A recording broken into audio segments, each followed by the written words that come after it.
یہ عمل ایک مرتبہ صرف آزما کے دیکھ لیں۔ یہ سورۃ کوثر آپ نے صرف 3 دن تک پڑھنی ہے، اور جو حاجت جو ضرورت آپ کی آج تک بڑے بڑے وظائف پڑھنے سے پوری نہیں نہ ہوئی، یہ وظیفہ یہ سورت پڑھتے ہی آپ کی بڑی سے بڑی حاجت، جس کو آپ سمجھتے ہیں کہ یہ ناممکن ہے، یہ کبھی مجھے مل سکتا ہی نہیں، جس سے آپ مایوس ہو چکے ہیں، جس کے لیے آپ نے اپنی ساری طاقت سارے زور کا استعمال کر لیا ہے، بڑے بڑے لوگوں سے بھی وظائف لے کے کر لیے ہیں، تو صرف ایک بار یہ سورۃ کوثر کا آزمایا ہوا بتایا ہوا، یہ میرا بتایا ہوا نہیں ہے، یہ اللہ والوں کا خاص بتایا ہوا خاص طریقے کے مطابق صرف 3 دن آپ نے کر لیا تو آپ کی بڑی سے بڑی مشکل فوری طور پر حل ہو جائے گی، ہر پریشانی کا خاتمہ ہو جائے گا، کیونکہ یہ سورت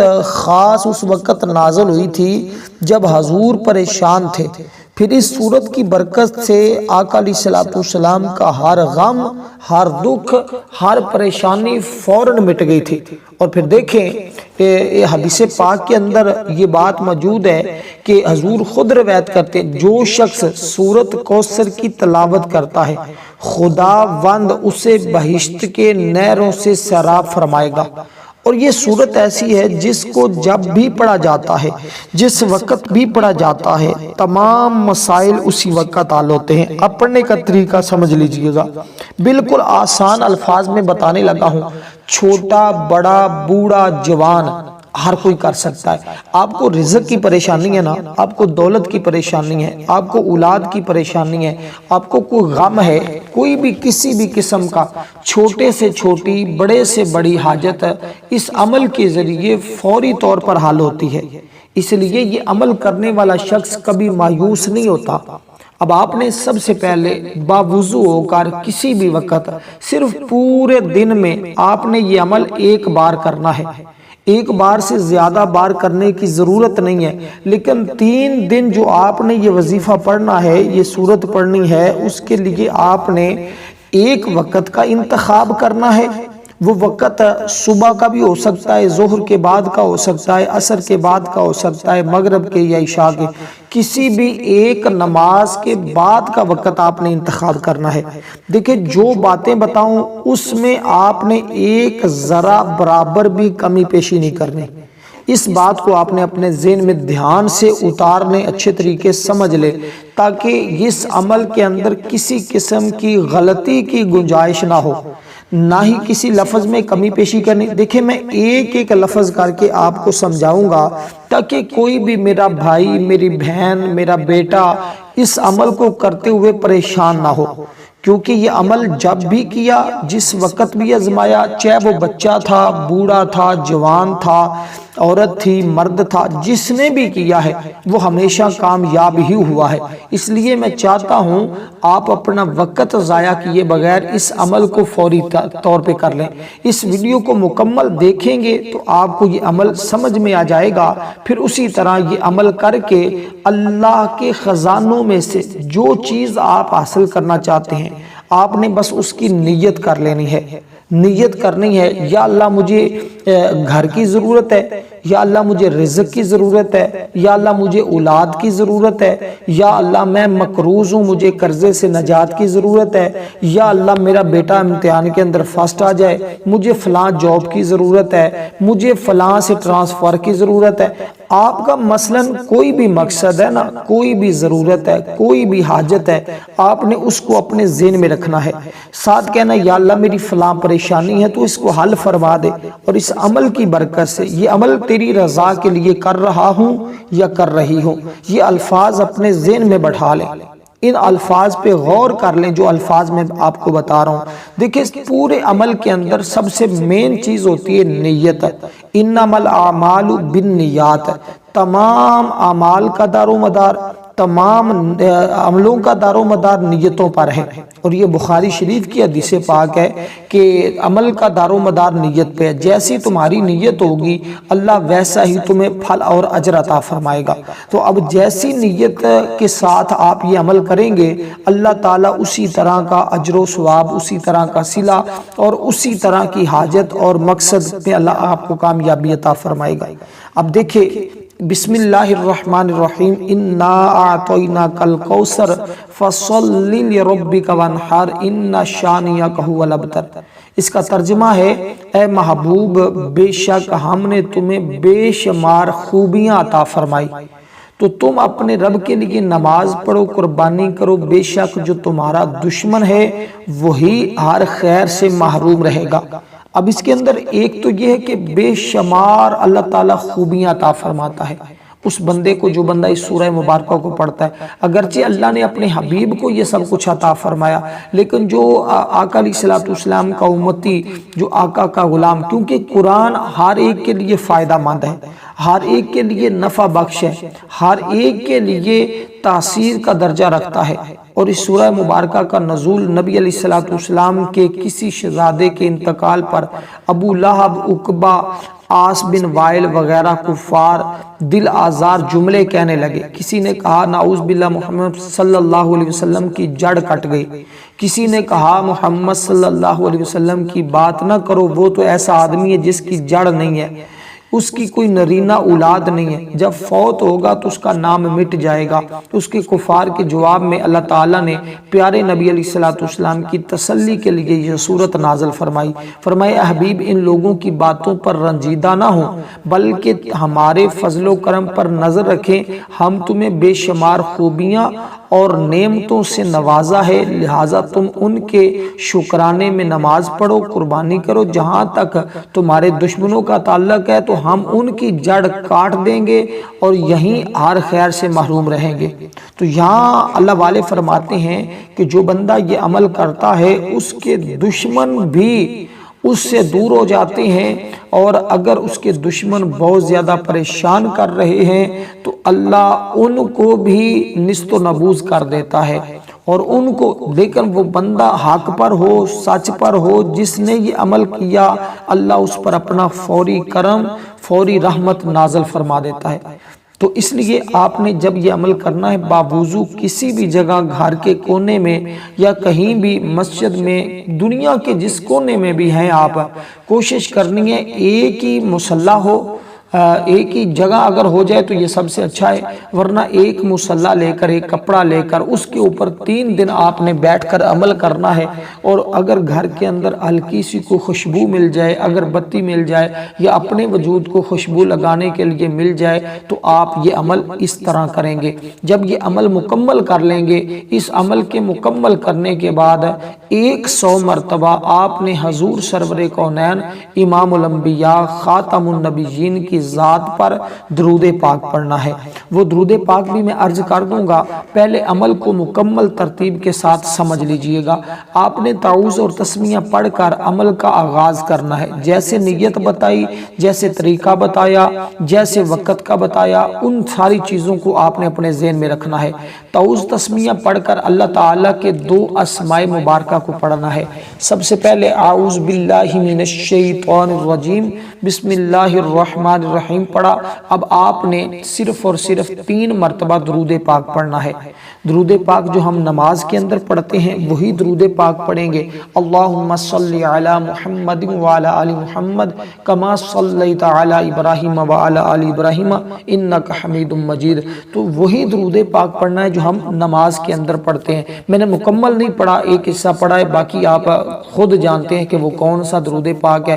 میں نے اشارہ دے دیا ہے تاکہ آپ کو سمجھ آ جائے۔ تو اس کے پڑھنے کے بعد آپ نے اللہ تعالیٰ کے اسماء مبارکہ ہیں ان کو آپ نے پڑھنا ہے۔ اس کے بعد سورت کوثر شریف کو پڑھنا ہے اور درود پاک آ کر، اب میں ایک ایک اسی ترتیب کے ساتھ پڑھتا جاؤں گا، آپ سنتے جائیں گے، انشاءاللہ تعالی عمل کی آپ کو سمجھ آ جائے گی۔ پھر جب کریں گے تو فوری طور پر مقدر سنورتا ہوا آپ کو خود نظر آئے گا۔ یہ عمل یوں سمجھیں کہ یہ کامیابی کی کنجی ہے، تو اس کو پڑھنے والا بندہ کبھی بھی اللہ کی رحمت سے خالی نہیں رہتا۔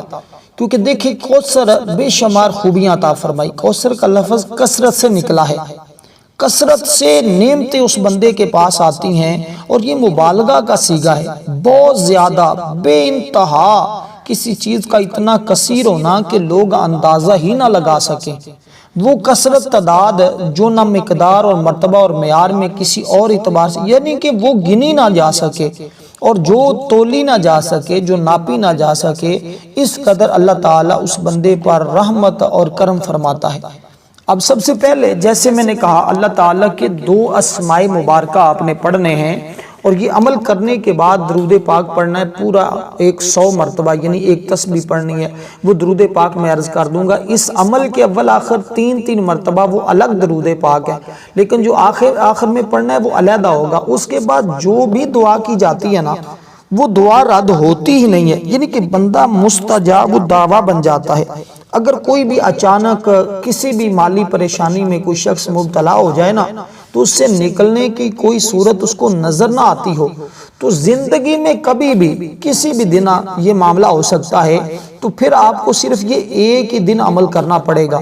لیکن یہ 3 دن مسلسل کر لیں گے تو اس کے بعد کبھی زندگی میں کوئی مسئلہ آ جائے تو آپ اس عمل کو صرف ایک بار کریں گے تو بڑی سے بڑی پریشانی سے فوراً آپ نکل جائیں گے.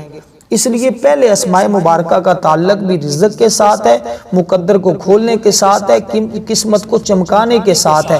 یہ وظیفہ رکی ہوئی دکان، رکا ہوا کاروبار، کوئی بھی کام، بعض اوقات لوگ گھر شروع کرتے ہیں وہ راستے میں رک جاتا ہے، دکان شروع کرتے ہیں درمیان میں کوئی مسئلہ بن جاتا ہے. کوئی بھی کام بندہ شروع کرتا ہے درمیان میں کوئی نہ کوئی مسئلہ لازمی بن جاتا ہو تو اس عمل کو صرف ایک بار کرے گا تو تمام چھوٹے بڑے مسائل اس کے فوری طور پر حل ہو جائیں گے.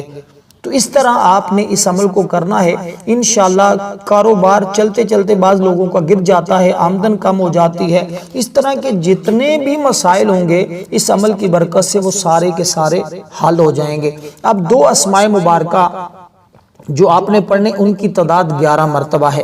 تو 11 مرتبہ آپ یہ اسماء مبارکہ پڑھیں گے اور صرف اپنے ہاتھ کی انگلیوں پہ. یہ عمل ٹوٹل آپ کے 5-7 حد 10 منٹ کا عمل ہوگا اور اس سے زیادہ 1 منٹ بھی نہیں لگے گا. آپ کسی بھی وقت جیسے جو وقت جو نیت کا طریقہ اور جو ساری چیزیں بتائی ہے اس پر عمل کرتے ہوئے جب عمل مکمل ہو جائے گا تو آپ نے اپنے دونوں ہاتھوں کے اوپر دم کرنا ہے. پہلے اپنے چہرے پر پھیرنا ہے، پھر اپنے سر پر پھیرنے ہیں، پھر اپنے پورے وجود پر پھیرنے ہیں اور ساتھ یہ الفاظ کہنے ہیں یا اللہ جتنی رکاوٹیں، جتنی بندشیں، جتنے مسائل ہیں تو اپنے اس عمل کی برکت سے، اس سورہ مبارکہ کی برکت سے اور اپنے اس ذکر کی برکت سے وہ تمام دور فرما دے. انشاءاللہ میرا رب فوری طور پر آپ کی تمام مشکلات کو دور فرما دے گا. تو یہ اس کا طریقہ کار ہوگا. تو اب چلتے ہیں باقی چیزیں میں آپ کو بتاتا ہوں اسی طرح ترتیب وائز. تو اب آپ نے دیکھیں مال و دولت اس کی وجہ سے کہتے ہیں کہ اتنا ملتا ہے، لوگوں میں تقسیم بھی کرتا پھرے تو پھر بھی وہ ختم نہیں ہوتا، کم نہیں ہوتا. تو اس لیے آپ نے اس کی ترتیب کا خاص خیال رکھنا ہے. جو چیزیں پہلے بتائی گئی ان کو پہلے پڑھنا ہے، جو بعد میں بتائی گئی ہیں ان کو آپ نے بعد میں پڑھنا ہے. اب جو پہلا اسم مبارک ہے اس کا تعلق جیسے میں نے کہا، دیکھیں یہ اسم پاک بڑا جمالی ہے. یہ 2 اسم مبارک ہے، ان دونوں کو ملا کر آپ نے ایک تصور کرنا ہے اور اسی طرح آپ نے اس کی تعداد پوری کرنی، یعنی کہ دونوں کو ملا کے پڑھیں گے تو ایک تصور ہوگا. پھر دوبارہ دونوں کو پڑھیں گے تو 2 مرتبہ ہو جائے گا. یعنی پہلا اسم پاک ہے یا رزاق، یہ اسم پاک جمالی. دیکھیں رزق ہر ایک کی بنیادی ضرورت ہے. سب سے زیادہ لوگ اس وقت جس پریشانی میں مبتلا ہیں وہ رزق کی وجہ سے ہیں، دولت کی وجہ سے ہیں، مہنگائی کی وجہ سے ہیں. تو اس لیے ہم نے عمل ہی وہ دیا ہے جس سے تمام مشکلات حل ہو جائیں گی. تو اسی طرح اللہ تعالیٰ ہی ہر ایک کو رزق دینے والا ہے اور اس اسم پاک کا تعلق رزق کے ساتھ ہے. اس کے بعد جو دوسرا اسم پاک، اس کی ترتیب ذرا سمجھے. دوسرا اسم پاک ہے یا فتاح، اے کھولنے والے، اے رزق کے دروازے کھولنے والے. تو انشاءاللہ رزق کے پریشانیاں ختم ہو جائیں گی، بڑی سے بڑی مشکل حاجت پوری ہو جائے گی اور تمام تمہارے لیے راستے ہموار ہو جائیں گے، کھل جائیں گے. تمام رحمت والے باب تمہارے لیے کھل جاتے ہیں. اس لیے پریشانیوں اور تکلیفوں سے نجات مل جاتی ہے. جو اصول رزق کے سلسلے میں نئے نئے اسباب تلاش کرنا چاہتے ہیں نا، اس عمل سے نئی نئی راہیں کھل جاتی ہیں. اس کے مختلف طریقے بھی ہم نے بتائے تھے یہ دو اسماء مبارکہ کے پڑھنے کے، لیکن آج جو طریقہ ہے یہ اس عمل کے ساتھ منسلک ہے۔ سورۃ کوثر اور دیگر چیزیں جو میں آپ کو بتانے لگوں، اس میں ایک دعائے ابراہیم بھی ہے جو آپ نے پڑھنی ہوگی۔ تو یہ تین چیزیں ٹوٹل ہوں گی، آخر میں درود پاک علیحدہ ہے، اس کو آپ نے اس کے ساتھ ہی پڑھنا ہے۔ جب یہ عمل مکمل کر لیں تو اس کے بعد آپ نے اسی جگہ بیٹھے بیٹھے درود پاک کو بھی پڑھنا ہے انشاءاللہ تعالی۔ پھر اللہ کی رحمت دیکھنا کس قدر تمہارے اوپر برستی ہے۔ اب یہ دو اسماء مبارکہ جو میں نے آپ کے سامنے ذکر کیے ہیں، تو ان دونوں کو ملا کے پڑھنا ہے، اور ملا کر ایک تصور کرتے ہوئے آپ نے صرف اور صرف ان کی تعداد بالکل مختصر سی ہے، اپنے دائیں ہاتھ کی شہادت والی انگلی سے شروع کرنا ہے اور چھوٹی انگلی کی جانب آنا ہے۔ تو شہادت والی انگلی یہ ہوتی ہے کہ بڑا جو ہاتھ کا انگوٹھا ہوتا ہے نا، اور بڑی انگلی اور ہاتھ کے انگوٹھے کے درمیان والی جو انگلی ہوتی ہے اس کو شہادت والی انگلی کہا جاتا ہے۔ تو اب آپ نے اس شہادت والی انگلی پر اس کو پڑھنا شروع کرنا ہے، اور اس کو پڑھنا صرف 11 مرتبہ ہے۔ تو جیسے طریقہ بتایا اس کے طریقے کے مطابق اس کے بعد سورۃ کوثر شریف کو پڑھنا ہے، اور سورۃ کوثر شریف کو آپ نے بسم اللہ الرحمن الرحیم کے ساتھ پڑھنا ہے، یعنی بسم اللہ کے بغیر نہیں پڑھنا۔ ہر بار بسم اللہ بھی ساتھ پڑھتے جائیں گے اور اس سورہ مبارکہ کو پڑھتے جائیں گے، یعنی بسم اللہ الرحمن الرحیم انا اعطیناک الکوثر فصل لربک وانحر ان شانئک هو الابتر۔ پھر پڑھیں گے بسم اللہ الرحمن الرحیم انا اعطیناک الکوثر فصل لربک وانحر ان شانئک هو الابتر۔ اس طرح آپ نے اس سورت کو 2 مرتبہ ہوگی، پھر تیسری مرتبہ بھی اسی طرح پڑھیں گے۔ تو یہ اس کا ترتیب اور طریقہ ہوگا۔ دیکھیں اس میں ایک قوی قول یہ ہے کہ کوثر سے مراد جنت کی ایک نہر ہے۔ ابو داؤد شریف میں ہے ایک مرتبہ آقا علیہ الصلوۃ والسلام کی آنکھ لگ گئی تھی، پھر آپ مسکراتے ہوئے سر اٹھایا اور فرمایا مجھ پر ابھی ایک سورت نازل ہوئی ہے، پھر آپ نے اس سورہ مبارکہ کی تلاوت فرمائی۔ کیا تم لوگ جانتے ہو کوثر کیا ہے؟ پھر حضور نے سوال کیا صحابہ کرام سے، صحابہ کرام نے عرض کی اللہ اور اس کے رسول زیادہ جاننے والے ہیں، بہتر جانتے ہیں۔ تو حضور نے فرمایا کہ وہ جنت میں ایک نہر ہے جس کا میرے رب نے مجھ سے وعدہ فرمایا ہے۔ اور حدیث پاک میں یہ بھی ہے کہ جنت میں چلا جا رہا تھا تو اچانک ایک نہر آ گئی جس کے کنارے کھلے موتیوں کے بنے ہوئے تھے۔ میں نے کہا جبریل یہ کیا؟ انہوں نے عرض کی یہ کوثر ہے جو اللہ تعالیٰ آپ کو عطا فرمائی ہے۔ پھر دیکھا تو اس کی خوشبو مٹی مہکنے والی کستوری کی طرح تھی۔ اور پھر کوثر کے متعلق اور مختلف اقوال موجود ہیں۔ حضرت انس بن مالک رضی اللہ تعالیٰ عنہ بھی بیان فرماتے ہیں ہمارے درمیان حضور بیٹھے ہوئے تھے، اچانک آپ کو اونگ آ گئی، پھر آپ مسکراتے ہوئے سر مبارک اٹھایا اور فرمایا ابھی مجھ پر ایک سورت نازل ہوئی ہے۔ پھر آپ نے سورت کی مکمل تلاوت کی۔ ہم نے کہا اللہ اور اس کے رسول کو زیادہ علم ہے۔ فرمایا یہ نہر ہے جس کا میرے رب نے مجھ سے وعدہ کیا ہے، وہ حوض ہے جس پر قیامت کے دن میری امت پینے کے لیے آئے گی۔ تو نہر کوثر جنت میں ہے، حوض کوثر معاشر کے میدان میں ہوگا۔ اس میں جنت کے 2 پرنالوں سے پانی گر رہا ہوگا، گویا حوض کی اصل بھی جنت والی نہر کوثر ہی ہوگی۔ یہ فتح الباری میں ہے اور جلد نمبر 12 ہے، صفحہ نمبر 398 کے اوپر یہ بات لکھی ہوئی ہے۔ اس لیے وہاں پہ تو کیا ہی بات ہے اس کے تو کیا کہنے ہیں، جس کے بارے میں کہا گیا ہے کہ اس کا پانی دودھ سے زیادہ سفید، شہد سے زیادہ میٹھا ہوگا اور کستوری سے زیادہ خوشبودار ہوگا۔ تو وہ کتنا مبارک پانی ہوگا، وہ کیسا ہوگا، اللہ تعالی ہم سب کو نصیب فرمائے۔ اور پھر حضور فرماتے جو بندہ یہ پڑھتا ہے اللہ تعالی اس کو ضرور بضرور وہ عطا فرماتا ہے۔ تو اس لیے اب اللہ تعالی کیونکہ دیکھیں اس سے کثیر معجزات، شفاعت، مقام محمود، حوض کوثر، نہر جنت، ساری جنت عطا کی ہے، اور اسی طرح دین کا غلبہ، دشمنوں پر روب، فتوحات میں نوازا ہے۔ اللہ تعالی نے اپنے حبیب کو بے شمار خوبیوں سے نوازا ہے۔ اس لیے دوستو اس کو سمجھا کریں۔ تو آپ نے اس کو صرف اور صرف 15 مرتبہ پڑھنا ہے اس سورہ مبارکہ کو۔ تو اس کے بعد حضرت ابراہیم علیہ السلام والی دعا پڑھیں گے، اس کے بعد پھر ہم درود پاک پڑھیں گے، تو یہ آپ کا عمل مکمل ہو جائے گا۔ پھر جیسے بتایا ہے اسی طرح آپ نے اپنے اوپر دم کر لینا ہے، انشاءاللہ تعالی تمام کے تمام تمہارے مسائل اللہ کے فضل و کرم سے حل ہو جائیں گے۔ تو یہ اس کی ترتیب اور یہ اس کا طریقہ کار ہوگا۔ اب جو آپ نے حضرت ابراہیم علیہ السلام والی دعا پڑھنی ہے اس کو تعداد بھی ذرا سن لیں اور اس کی ترتیب بھی ذرا سن لیں۔ اب یہ سورہ مبارکہ آپ نے بسم اللہ کے ساتھ پڑھی، اس کے بعد آپ نے پڑھنا ہے کہ یا اللہ ہی میرے لیے کافی ہے۔ یہی جب حضرت ابراہیم علیہ السلام کو آگ میں ڈالنے کا ارادہ کیا تھا نا نمرود نے، تو حضرت جبریل امین حضرت ابراہیم علیہ السلام کے پاس آئے، اور حضرت ابراہیم علیہ السلام بھی حضور کے جد امجد ہیں۔ حضور کے جد امجد ہیں۔ تو آقا علیہ السلام جب سفر معراج پر گئے تو وہاں بھی حضرت ابراہیم علیہ السلام سے ملاقات ہوئی تھی میرے آقا کی۔ تو اسی طرح اب وہ دعائیں خاص جو حضرت ابراہیم علیہ السلام نے پڑھی وہی دعا ہم نے پڑھنی ہے، اور یہ دعا اور بھی اس کے علاوہ بھی بڑے نبیوں نے اس دعا کو پڑھا ہے۔ اور جیسے کہ حضور علیہ السلام نے بھی فرمایا تھا کہ میرے لیے میرا رب کافی ہے، اور اللہ تعالیٰ نے پھر حضور علیہ السلام کی مدد فرمائی۔ جب نمرود نے ارادہ کیا نا ابراہیم علیہ السلام کو آگ میں پھینکنے کا، تو اس وقت جبریل امین آئے کہ ابراہیم اگر آپ کی کوئی حاجت ہو تو بتائیں میں آپ کی کیا مدد کر سکتا ہوں۔ تو حضرت ابراہیم علیہ السلام نے فرمایا کہ نہ، میرا رب ہی میرے لیے کافی ہے۔ تو یہ وہ الفاظ ہیں جو آج ہم نے پڑھنے ہیں، کہ ہمیں کسی کے سامنے جھکنے کی پھر ضرورت نہیں ہے۔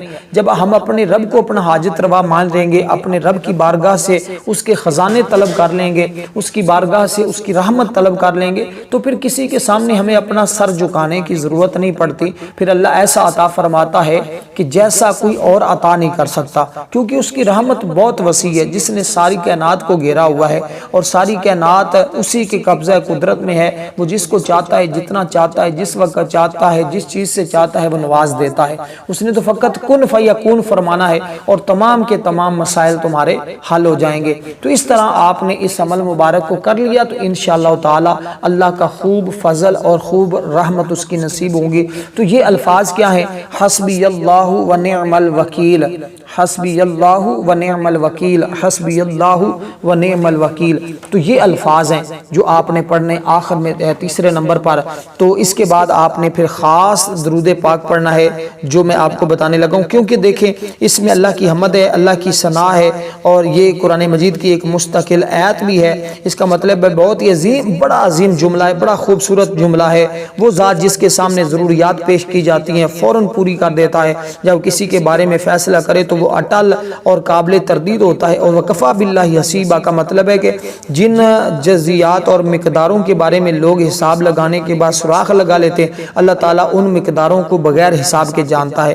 تو اس طرح اللہ تعالیٰ بغیر کوئی بھی ضرورت پوری نہ ہوتی ہو، حقیقت میں اللہ کی وجہ سے ہی ہوتی ہے۔ اگر اللہ تعالیٰ جس کو چاہتا ہے اس کی تمام ضروریات پوری فرما دیتا ہے، یعنی کہ ونعم الوکیل، توکل کے ساتھ وہی بہترین ہے، چاہے حاجت روائی ہو یا مشکل کشائی ہو، سب میں وہی بہتر ہے سے بہترین ہے۔ تو وکیل اسے کہتے ہیں جو سب جہانوں کی تخلیق، تدبیر، رہنمائی اور تقدیر کا ذمہ دار ہے۔ تو الوکیل وہ ذات ہے جو احسان کرتے ہوئے اپنے بندوں کے معاملات سنبھالنے والا ہے، چنانچہ اللہ تعالیٰ انہیں ضائع نہیں ہونے دیتا اور انہیں تنہائی بھی نہیں چھوڑتا، بلکہ انہیں کسی نہ کسی کے سپرد کر دیتا ہے، ان کی مدد فرماتا رہتا ہے۔ تو یہ اس کا معنی اور مفہوم ہے۔ اس کے ساتھ جب آپ کریں گے تو انشاءاللہ آج اللہ کا کرم آپ کے اوپر خوب برسے گا۔ تو اس کو آپ نے 11 مرتبہ پڑھنے کے بعد اب آپ نے دوستو درود پاک پڑھنا ہے حضور سرور کونین امام الانبیاء خاتم النبیین کی ذات پر۔ وہ درود پاک آپ نے پڑھنا ہے درود ابراہیم۔ اس کو آپ پڑھیں گے، پھر اس کے بعد دعا کریں گے، انشاءاللہ جو بھی دعا مانگیں گے اللہ کی بارگاہ سے رد نہیں ہوگی۔ اور 3 دن مسلسل کریں، انشاءاللہ 3 دنوں کے اندر اندر جو ناممکن ہے وہ بھی ممکن ہو جائے گا، ضرور مل جائے گا۔ اور ویڈیو کمنٹ میں ضرور اپنی رائے کا اظہار کیجئے گا، ویڈیو کو لائک بھی ضرور کیجئے گا۔ والسلام ورحمۃ اللہ وبرکاتہ۔